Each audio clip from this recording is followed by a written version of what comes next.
Welcome, fight fans, to the Fighters Boys Kick-Ass Podcast. Your Fight Talk Authority. Not to mention the most entertaining and talked about podcast with your kick-ass host, Richard ORTIZ. You mad? Come at me, bro. And his loyal kick-ass co-host, Senor Cole ESCOVEDO. Streaming live and worldwide. Coming to you all the way live from a little place somewhere in Cali. The Fighters Boys Kick-Ass Podcast. What's going on, fight fans? It's the Fighter's Voice. We are running a solo satellite again tonight, guys. I'm running solo by myself. I've got a really different background going off than what you guys are usually used to. I understand that. But it is, like I said, a satellite solo tonight. I am doing a Zoom login. We're doing a video thing tonight for the Fighter's Voice. We've got a lot to cover. We're not going to spend a whole lot of time covering it, but we are going to get into some stuff tonight, guys. So remember, this is the topics. This is what we're doing. I'm running Han Solo tonight, guys, so help me out. First off, we want to go over is the recap for the UFC. We had the co-main and the main event. We had Adesanya fighting Costa, and we had Reyes fighting Blachowicz. So I don't think the Israel-Costa fight went any different than any of us thought it would go.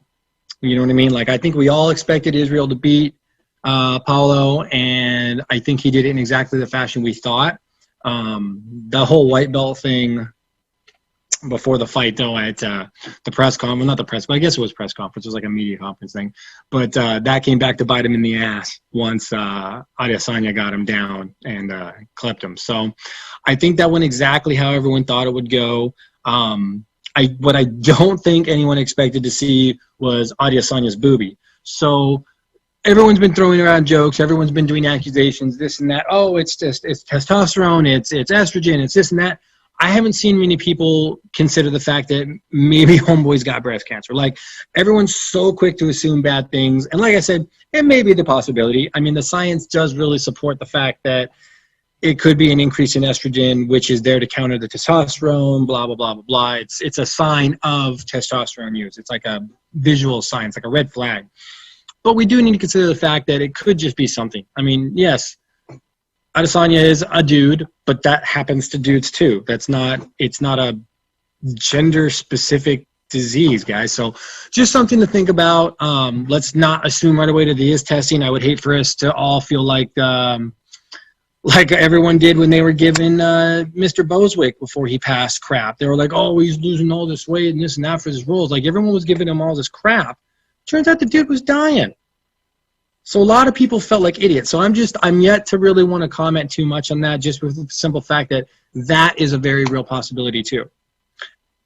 Israel could be going through something. Maybe something's changed. Maybe something happened. I don't know. I don't think if that were the case he would be fighting. It could be something that maybe just happened. I don't know. That looks like something that, has been there for a minute. So I'm hesitant to just assume that it's an estrogen thing, which is countering to a sign of testosterone use, whatever use it would be. But I can also see the reasoning for it. Fighting a guy like Costa, boo-hoo. He's a really big guy. So we'll wait and see what the post-pre and test fights come back as. I don't think Costa deserves a rematch whatsoever. He was on, was it Twitter or Instagram? It was Instagram, his IG the other day.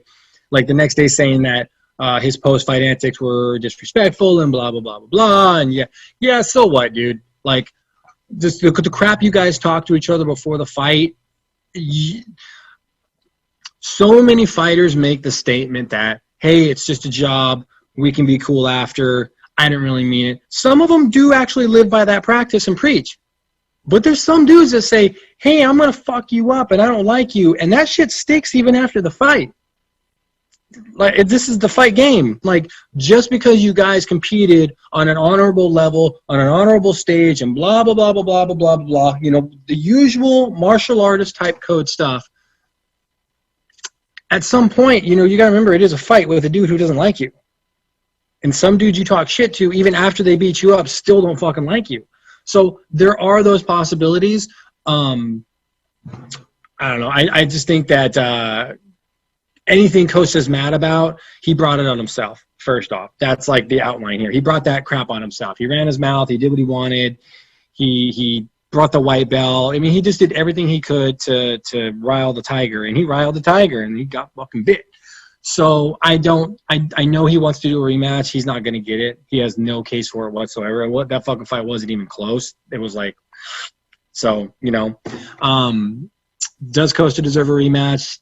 Let him go beat up a couple other dudes in the middleweight division real quick, and let's see what happens. I'd like to see what happens on his next fight before even smelling at the idea that Costa needs a rematch, because he does not. We can all agree on that. So that said, we talked about Adesanya's pack. Just like I said, guys, take it with a grain of salt. Probably is testosterone, but let's not assume until we actually know. Let's see if he addresses it over the next week. You know what I mean? Somebody has to have asked him about it by now. It has to be being addressed somewhere. I just haven't seen anything about it. If you do, dude, shoot me a link. I'd love to see the video. I'd love to see an interview with it. I would love to know what was going on with that, because I've looked at other past fight photos of him, and I just can't really see one. Even with the Romero fight, or the Yoel Romero fight, I didn't even see much of that. I mean, there was like maybe a little, but I think that's more of a subconscious think of I've seen it on him now, so my brain will automatically think it sees it on past photos. I honestly was trying to be as objective as possible about it, and I just didn't see it. So if somebody's got some better angle photos, something from a weigh-in, something from an interview, something with the shirt off that shows his right pack it's similar to the way it is now, then okay, now you've got my attention as far as grounds for a testosterone use. Because at that point, if it were the other thing, it would have gotten worse at this time. At the very least, we would have heard about a therapy or a treatment or attention to it of some kind from his camp. So I'm hesitant to assume, but I understand what the evidence looks like. So Black's Jans. Boom. Jans with the big KO that I almost think didn't surprise himself, but might have surprised himself. In the co-main, when you guys are fighting for a vacant belt, mind you, there was 2 belts up that night. When you're fighting for a vacant belt, it's a good thing, but it was more of I don't think they necessarily expected that fight to go that way. I don't think Reyes really looked as aggressive, I think, as he should have. I don't think he gave Jan enough credit. A lot of us didn't give Jan enough credit. We're all kind of guilty of that. So, I don't know. We could all say that we're guilty of that, but at the same time, I don't think any of us really expected Jan with the level of fights and the way he was fighting to beat Reyes the way he did. I don't think Black's was supposed to beat him that way.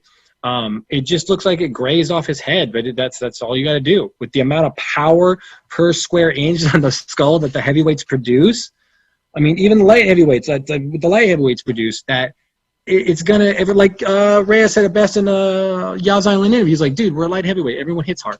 Like, that's the problem with that weight class.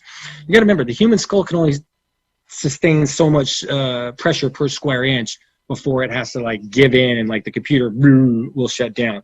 It's just that's why you don't see a lot of knockouts in the lighter weights. Not a lot. You see some vicious ones, but you don't see them a lot. You see them in the heavier guys because that's just what they do. They hit you with cinder blocks. There's nothing you can do about that. So that said, I don't think Jan did horrible. I don't think Reyes gave him enough credit, and I think it bit him in the ass. He looked a little complacent in that fight. Like I said, he didn't come out as aggressive as I think he should have. You have to be granted it's light heavyweight, so you got to be careful you don't get knocked out. But at the same time, you have to, if you don't feel a guy is that much of a striking danger to you, technically, then you need to go out there and you need to put the pressure on him and be aggressive about it and shut his game down. Don't let him build confidence. Because the reality is, the longer Jan's in there with you, you went 5 rounds with Jones. Yes. People will overshadow that and say, it's not that big of a deal. Reality is a big deal. Jones is still a badass. He was the badass in this division. So from Jan's camp standpoint, you got to remember that dude is good. We got to be careful.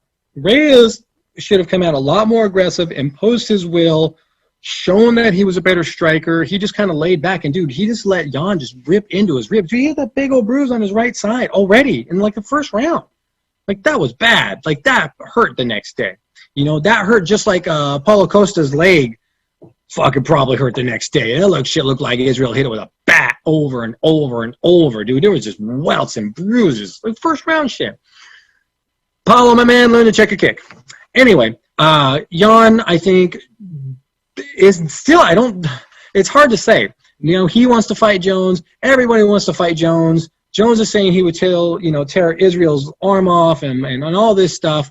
So I don't know. Do I think Jones will delay the move to heavyweight? No. I think Jones has already started the process of the move to heavyweight as far as the bulking phase and the building muscle and all this stuff that you have to like really reverse engineer to come back down to a weight that he can cut to get to light heavyweight. Like I said, I don't even think Jones wanted to be at light heavyweight anymore. I think he wanted to move up to heavyweight. I think being strong at light heavyweight was getting harder and harder to do by having to cut to that weight class and risk not getting caught for some steroid use or something. So I think rather than risk getting caught, I think one of the reasons why Jones moved up was to just be bigger and not have to cut, not have to risk getting caught, to maintain that strength that you see a loss in a lot of guys sometimes with weight cuts. It happens. So that said, though, I don't know. You've always heard me. I'm not an advocate, but I don't feel that companies like organizations, I guess you would call it, like USADA, I don't really think it fucking matters. I don't really think it needs to be around. At the end of the day, what are you really protecting? You know, I look at USADA the same way I look at TSA. And I'm sure I will get shit tons of people who have family, friends, etc., blah, blah, blah, blah, blah, that work for TSA and think they do their job. And it's great. Yes, they do a job. But like USADA, you're not really protecting anyone. Some dude wants to fuck up his shelf life and all this other stuff, you should be allowed to. If he wants to use steroids and this and that and prolong, shorten his career but maximize his entertainment value and his potential, I mean, why not? I mean, if you're going to ban steroids, then you got to ban everything else that combat athletes use. You got to ban alcohol. You got to ban CBD. You got to ban narcotic. I mean, all this other stuff like cocaine, all this stuff that you're not supposed to test for is all on the same level of the testosterone, the anabolic steroids, and things like that. Why? Like, I can understand you say it's like, and people are probably wondering, well, why'd you make the TSA reference? It's because it's an illusion of security. They're not really stopping anything. They haven't really stopped too much since it was implemented. You know what I mean? It's more of a fucking inconvenience than anything now. It makes it harder to fly. So USADA is the same way. We have combat sport guys who were expecting an explosive entertainment level performance from, but we want to restrict them.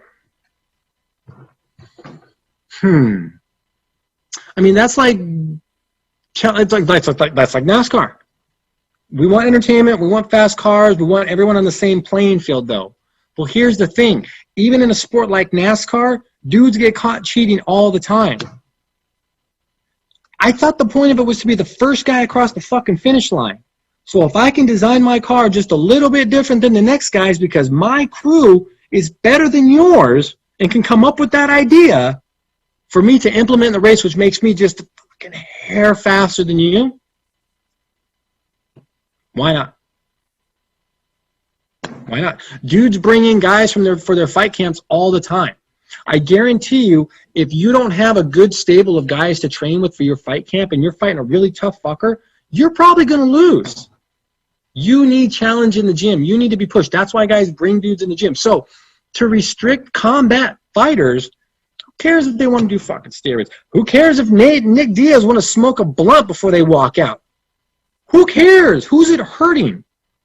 Again, USADA's not really protecting anything for anyone from anything other than maximizing the experience and ability of what these fighters want to do. Dude, I remember back in the day of guys that I would be backstage with drinking fucking beers before they walked out.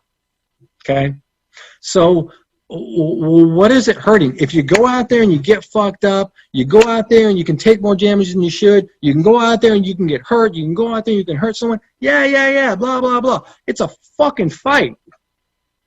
That stuff can already happen, even with all your rules and restrictions. Are you increasing it by that happening and allowing them to do stuff? Yeah, but I mean, realistically, you're not solving anything. All you're doing is getting those dudes, doctors, and whoever they're getting their stuff from to come up with the next level stuff that's not as detectable, the next level stuff that'll pass a test. Like, that's all you're doing. USADA is like the same way the drug war has been against like the cartels and, Nogastroka, all of the families and stuff. Like, it's the war on crime. All it did was the cartels started building fucking submarines, man-made submarines that they could put down canals and rivers to lead out into the ocean and keep them near bays and stuff and get and traffic the drugs in. You ain't stopping shit. All you managed to do was force their evolutionary adaptation in order to engineer shit to get it through our borders, to get it to our country.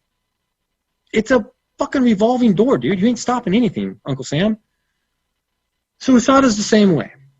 Okay? They're not stopping anything. They're just causing these guys that are already using to take more desperate measures, to do other things, to take different stuff, to find the next level. It's just fucking forget it. Drop, stop. I guarantee you, if USADA was to back off for, like, say, a year and not hand out any fines, not hand any sanctions, not hand any restrictions or suspensions, and just not fucking test anyone and say, go, try it out. I mean, dude, it's Fight Island. UFC should be able to do it anyway. USADA has absolutely zero fucking say-so over that. Fights that happen on y'all's island should be a testing ground for that. Okay, so anybody with connections to Dana anymore, let them know. That's not my idea. It's Yaz Island. Make that the testing ground to disprove the need for USADA and the fact that no one's going to get more hurt than they already can.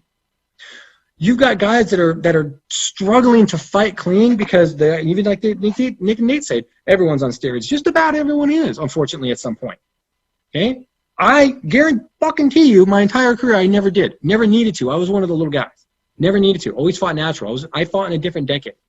But now it's so prevalent and the medical science is so advanced that if you're not using like testosterone therapy replacement, you're not using HGH, you're not using some form of anabolic it doesn't give you an advantage during the fight, guys. Again, those of you that will say, oh, steroids, it gives you an advantage in training. It makes you able to maximize your training camp. It makes you able to maximize everything you're trying to do. You still got to cut weight. You still got to show up. You still got to fight. The age-old adage of bodybuilder walks into a jiu-jitsu gym and picks a fight. Dude, the face you're going to make when you find out that all your bench press max doesn't mean shit, it's the same concept, guys. Okay? Those who aren't using are at almost a disadvantage of those that are. But the fact remains that no matter what you use, you still have to show up and fight. If you're using and dude's just a better fighter than you, chances are you're still going to lose. So USADA, I ask you again, what real advantage is it giving? It's not. But Uncle Sam wants his cheddar. I guarantee you, if the UFC just told USADA, go fuck yourselves for like a year and said, we're just going to run a little test. We're going to see what changes. What happens? These dudes are trying to go to make bang. This is the era of money as far as MMA is concerned. Ranks don't mean shit anymore. Belts almost don't mean shit anymore. Okay? It's all about money, dude. So why not let these guys maximize their ability to earn as much? If anything, one day, watch. One day, like the NFL, USADA's going to turn around and go, you know what? Fuck it. We shouldn't be testing. It doesn't really make a difference. Go ahead. So many dudes are going to have grounds for lawsuits against restriction of available income in which they could earn because their earning power was restricted. They're going to have all kinds of headaches. You're not going to hurt anyone more than they're risking themselves now. And if they want to risk their shelf life and shorten it, dude, that's on them. If you're going to restrict their shelf life by trying to maximize their capability, then you need to restrict everything. I mean, no cigarettes, no alcohol, no nothing. They shouldn't be allowed to do any of it during their fight camps. Like, what? Do you see the logic? You see how stupid that sounds? That's the logic behind my view on USADA. Like, it's not protecting anyone. They're fighters. They're there to hurt each other. Your little restrictions aren't going to make a difference. If anything, you're putting the guys that aren't using at an automatic disadvantage. Because the dudes that are using, that are just slipping by your filters, slipping by your tests, slipping by your notice, they're not getting flagged, they're not getting caught. Whether they're protected fighters or not, some people believe there are some, it doesn't matter. What matters is the fact that the guys that aren't using and trying to run it clean are at an automatic disadvantage to the guys that are going to use anyway. They're just going to find means to get around you.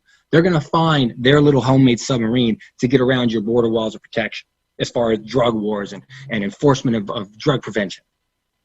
It will happen, okay? So just let everyone fight on an even field. And that doesn't mean guys have to use, steroids or anything like that. But they shouldn't be punished for doing it because they want to be a better fighter in their mind.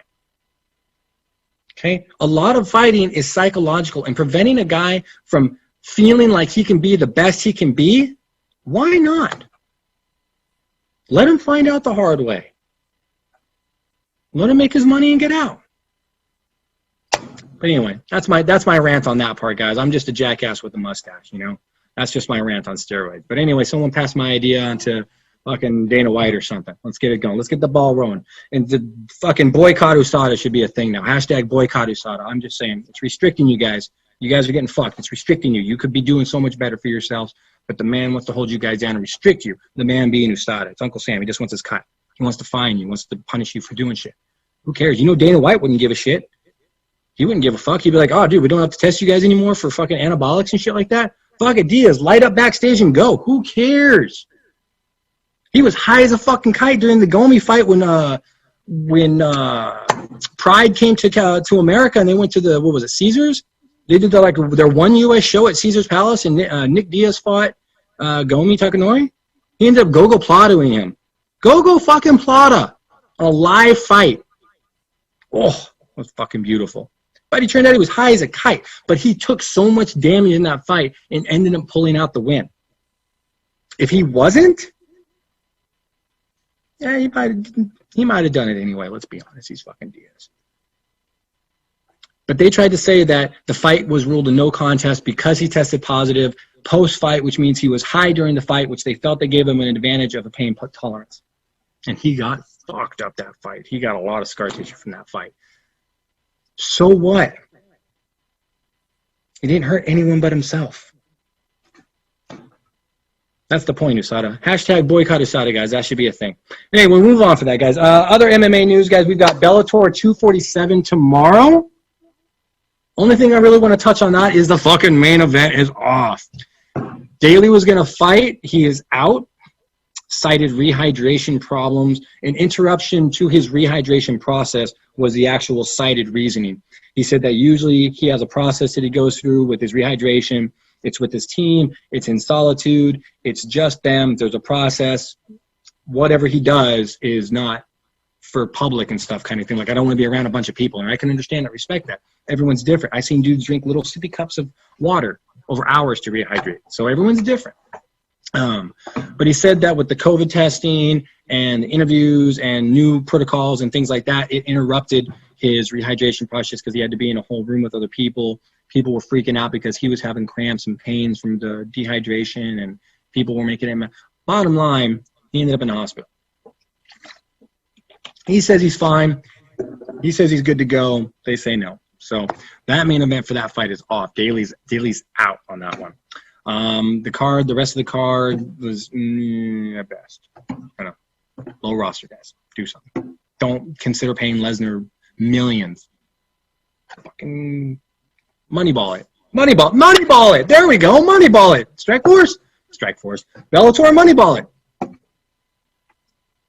Buy guys that put on consistently entertaining fights.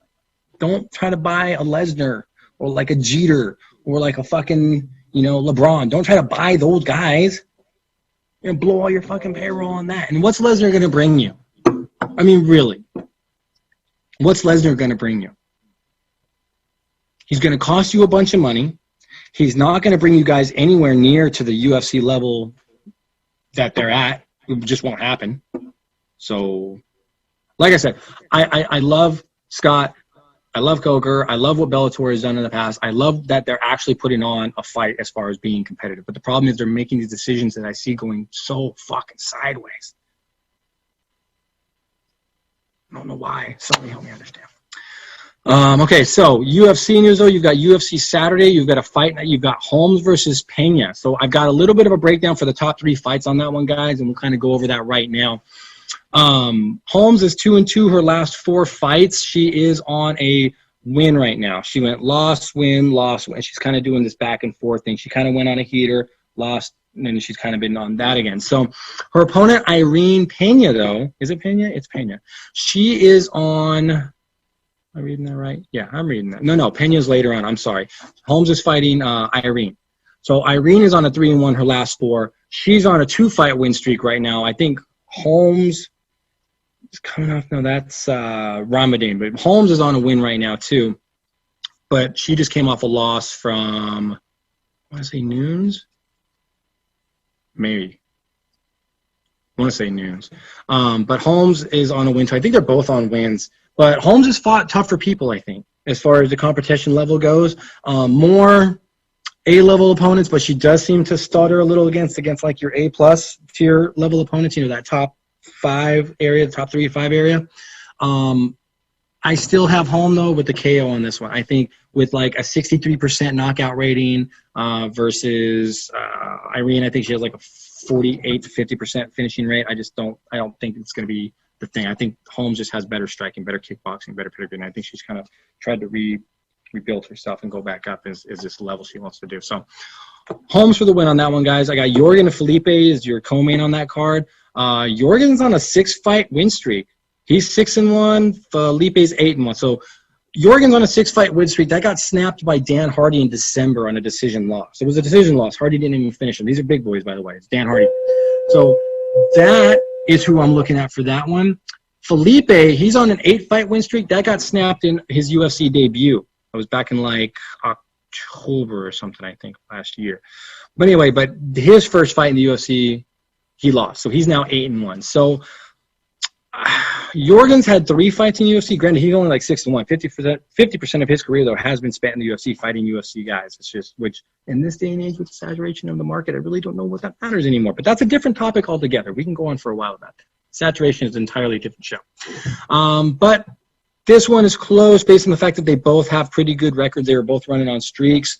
I'm going to go with Jorgen on this one, though, just for the fact that he has a lot of experience already in the UFC. Like I said, half of his career has been spent in the UFC. Felipe, his UFC debut stopped his win streak. So I'm going with Jorgen on that one. The last of the fights I'm going to cover for the fight night this Saturday is Randami versus Pena. That's the Pena I was talking about earlier. Randami's on a 5-fight win streak, though. Okay, and that was snapped, but it was snapped by Nunes, and it was a decision in December of last year. Okay, so to have that much of a win streak snapped by someone like Nunes and it not be a knockout, that's a pretty good thing too. That means that Nunes couldn't finish you. She beat you because I think that was probably a title fight, but it's, champ is champ. Pena's 3-1 her last 4, but her progress has been spotty at best. It's been a lot of gaps, like almost a year gap here, year gap here in between fights. I think she fought twice in like 2018, then didn't fight again until like late 19. So I'm gonna go with Ramadan Jermaine. She's losing the A-level comp, though. Let's be honest. Her last fight was against A-level comp loss. So, and like Felipe, I think Pena's fought lesser level comp consistently, so that's what we're going to go with this one. I'm going to go with Jermaine on this one. Also on that card, just real note, also on that card is Carlos Condit versus Court McGee. I know, right? Where the fuck have these guys been? Condit, he hasn't fought since December of 18. And he's on a 5-fight loss streak. It has been a tough couple years for Carlos. It almost feels like there was a time where Carlos maybe should have said, I'm done, and left and didn't, and we're now seeing the butterfly effect, I guess you would call it, of that. Court has fought, he's on a 2-fight loss streak himself. He hasn't fought since October of last year. So he's fought a little more recently, but he's on a 2-fight loss streak himself. This feels like, like those movies that don't, or those episodes in a show that don't really contribute to the overall show. It's like a filler episode, it doesn't really contribute to the plot or anything like that. It's just there. This is how I feel this fight is. Carlos would fucking kill me. Court would pop my head like a zit. That said, I still feel that this fight is a filler fight. You've got a 5-fight loss streak, hasn't fought since 18, and a guy on a 2-fight loss streak hasn't fought since October. These fights scattered throughout the lower end of these cards, I think, are contract fulfillment fights. Does that make sense? Like, I feel like Some of these fights are just, you've got 1 or 2 fights left on your contract, but where you're really not all that much worth us to anymore. So we're just going to go and squeeze out the rest of your contract and leave it where it's at. Like Diego made that same comment the other day about how he wants to finish his last 4 fights just enjoying the fight game. I don't know if the UFC is really going to give him those last 4 fights. Like, I don't know how it works. Like, they can totally, that's one of the fucked up things, is I think they can still totally just cut you loose from your contract. They're not obligated to give you any fights. It's not like having a movie contract or something where you're guaranteed 2 films or 3 films. It's, they build you a contract with purse of 3 expected fights, and then after that, it's just kind of in the air. They can kind of, and even then, they can cut you loose after your first loss. You know, you go in there and make a headache, cause a bunch of problems, blah, blah, blah, blah, blah, and you lose your first fight. We've seen it happen. First fight, 1 and done. Thanks, but no thanks. So I think this is what that fight is. This might be one of those filler fights. Like, I feel they're just kind of putting it on the card to add to the card, but also in the same sense to just get some of these dudes' contracts over so they can make room on the roster for all these. Like Dana White said, there's going to be lots of cuts coming. He's got the Contender Series just rolling. You know, you've got guys coming in. You need to make room. You ain't winning fights, time's to go is probably how they're looking at it. So that's Saturday, guys. And other news we've got, one more thing about Adesanya's fight. Adesanya brought up a good point afterwards. I think he had like 2 opponents or 2 teammates on the card whose opponents didn't make weight. And he brought up a good point. The current weight process is this. The current weight protocol is this. If you don't make weight, you lose like 30% of your fight purse to the opponent. 20% of it, I think, goes to your opponent. 10% of it, I think, goes to the Athletic Commission oversighting or sanctioning the fight, which I don't know who that would go to, given it's Yaz Island. That probably 30% just went to his opponent, the opponents. But Adesanya brings up a good point. If you would start charging like 75 to 80% of someone's fight purse for not making weight, they're probably going to be making weight a lot more often. Imagine you're going to fight and your show money is like, let's say you're still mid-tier. Let's say you're only making like 15 and 15. Let's be generous. Let's be fucking generous. Let's say you're making like 15 and 15, okay? They take it from your show money when you don't make weight, okay? So 15%, let's say 1,500, 10%, so be 1,500, so 3,000. So you look at like $4,500 for 30%. That's like $4,500, okay? Doesn't seem like a lot. You're still making like 10 grand. Imagine if you only walked away with, say, $4,500. Think about that. Think about if that's all you ended up getting because you lost like 75 to 80% of your overall purse. Now you're only getting 25% out of that $15K. You're actually only getting like $3 grand at that point. If you have to give up like 80% because you didn't make weight, now not only did you lose out on that much fucking money, if you get your ass kicked and don't get your win money, dude, you're walking away with like $3 grand for a UFC fight. Fuck out of here. Now that will make guys make weight more. The punishment has to be more strict about the weight cutting. Okay? You contract to a weight, make the fucking weight. People say, oh, well, then how could you want Asada to go? But, dude, those are 2 separate fucking entities. Weight cutting is like literally killing people. Okay? If you don't want to fight at that weight, go up a weight. It's that simple. Fighters who have to fight against guys that are running roids and stuff don't have a choice. They got to sign on the dotted line and take the fight. They got a job. They got to get paid. Okay? There's nothing they can do. There's nothing the UFC can do about it. USADA needs to just mind their own fucking business. But the weight cutting stuff, if you increase what people are burning up by not making weight, I guarantee I'm with Israel on this one. That you will see a lot less of that.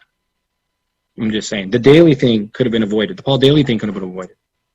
You know? Massive weight cuts could have been avoided. You know, and that's the whole purpose of the new implements. You know, safety. You gotta be everything's about safety, but at the same time, like I said, it's a fight game. We're all taking our risks, but it's got to be fair. Same playing field.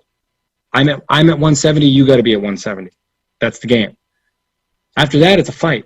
But we've gotten the playing field as even as possible. It's like NASCAR. You get the same engine. You get the same body. You get the same tires. Everything starts the same. But if my crew pit can modify my car just enough without adding anything, okay, lower it here, wedge it here, take a notch out there, lower it, stream it, whatever, get the airflow better. Why should I not be able to go faster than everyone else? Your crew should have done better. Same thing. Even playing field. Started off right. Let's see. Oh, Colby and Masvidal are in serious talks for a UFC fight, probably like January. is what I think Dana White was talking about. I don't think we'll see it this year, but I think maybe early January would be a cool thing to see on the first card to kick off the year. You know, they've been talking about a lot of different things, like that might be where Jones does his debut at heavyweight, Colby and Masvidal. I'd love to see that one. That I think would actually be a good fight. Those two dudes will give us a good fight. And that is the kind of shit I want to see. It's an entertaining fight, but it's a fight that makes sense. Those are both two of the better dudes in that weight class, whether you like Masvidal or you like Covington or not.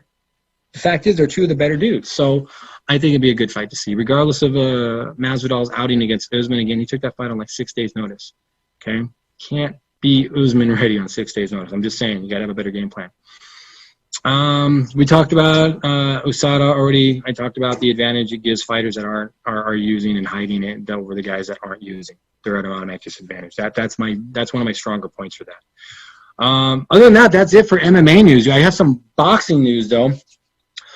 Our great friend of the Fighter's Voice, Gabriel Flores Jr., he will be fighting this Saturday on ESPN as the co-main. Okay, this kid is racking up wins. He is putting the weight classes on notice. He's putting the weight classes above him on notice. He's pretty much telling everybody, if you got a belt, I'm going to start coming for it. Okay, his dad thinks he can do no wrong, and his dad has set up the path so that he is correct. Okay, having spoken with Senior, having seen the game plan, having seen the way they're handling Junior and the path in which they're taking him down, this kid is on the right path to be like a legend in the sport. They just got to keep on the path. Don't get detoured. Don't listen to the naysayers. Who cares what anybody else thinks? Senior and Junior know what needs to get done. The team that Senior has built around Junior is going to take them to that next level, guys. So just remember, Gabriel Flores Jr., he's fighting Saturday, ESPN, co-main. Make sure you check out that fight, guys. And we did talk about the Charlo brothers, the twins that were fighting over the weekend, Jamal and Jermel. We were talking about both those guys. They both did get W's. Okay, they both did pull off another historical thing. They both got W's on the same night for the same promotion on two separate cards. Okay, what more can you say about that, guys? One was I want to say a decision win, and the other one was a 8th round knockout. So they both got the W. Doesn't matter how they did it, but they both did it. Not necessarily how I think either of them wanted, to get it. Everybody wants a knockout, of course. So obviously one brother got what they wanted. The second brother, at the end of the night, you just want a W. So other than that, guys, remember, tell your friends to subscribe to the channel. Tell them to hit the notification button. We're going to have interviews. We've got big news coming up for a guy that's been on our show before, waiting to announce his next fight. All we're doing is waiting on the okay from the promoter to do it. We've got big names, big boxers, big fighters, announcement, news you're not going to get at other places, guys. And if you want to know it, you got to have that notification button, because sometimes we just be posting shit. We just be throwing stuff out there, just in the ether, like it's nothing. And then you won't know unless you're subscribed, and then you double won't know unless you're notified. So, guys, remember, tell your friends. As always, every fighter has a voice, and so do you. Thumbs up for Richie, guys. Thanks for tuning in. Okay, fight fans, it's not goodbye, but until next week. Remember, It's always voiceography at its finest. So on behalf of Richard Ortiz, Cole Escovedo, the special guests, and all the crew right here at the Kick-Ass Podcast, saying hasta luego, babies. And always, thanks for listening.